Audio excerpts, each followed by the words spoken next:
Isn't it interesting how we fail again and again? Seriously, why is our failure so consistent? We're so consistently inconsistent, and it seems so persistent that a future hope really seems so distant.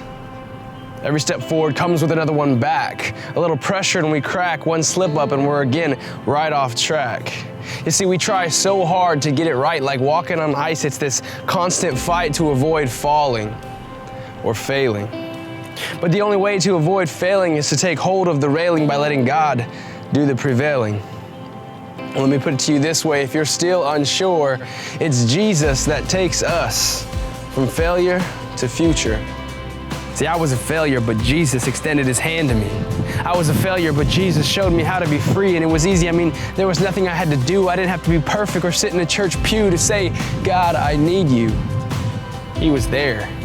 He was always there waiting for me to go out on a limb, admit that I'm broken and that I need him. I was a failure, but Jesus showed me mercy.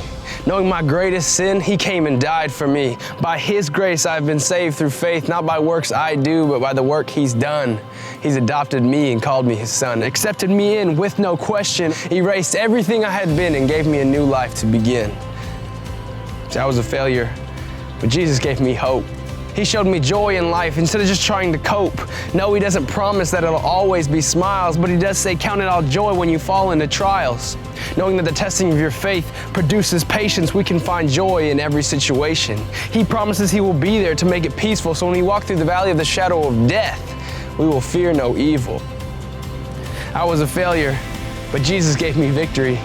You see, no matter what we've done, there's hope in our weakness. We can end the search. Peter denied him 3 times, and yet Jesus said, it is on you that I will build my church. Even in our failure, Jesus still succeeds. It's evidence of his everlasting power and perfect sovereignty. You may be thinking, well, that doesn't apply because the magnitude of my failure is too great to justify. You may have failed with anger, fear, or purity, lost battles of lust, pride, or insecurity. You may have failed as a father, mother, son, or daughter.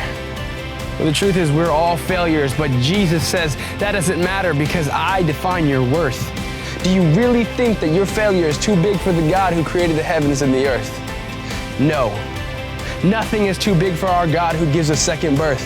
See, today is no ordinary day because Jesus conquered the grave, defeated our failure and took shame away. In a glorious way, he overcame our pain, broke our chains, and changed the game.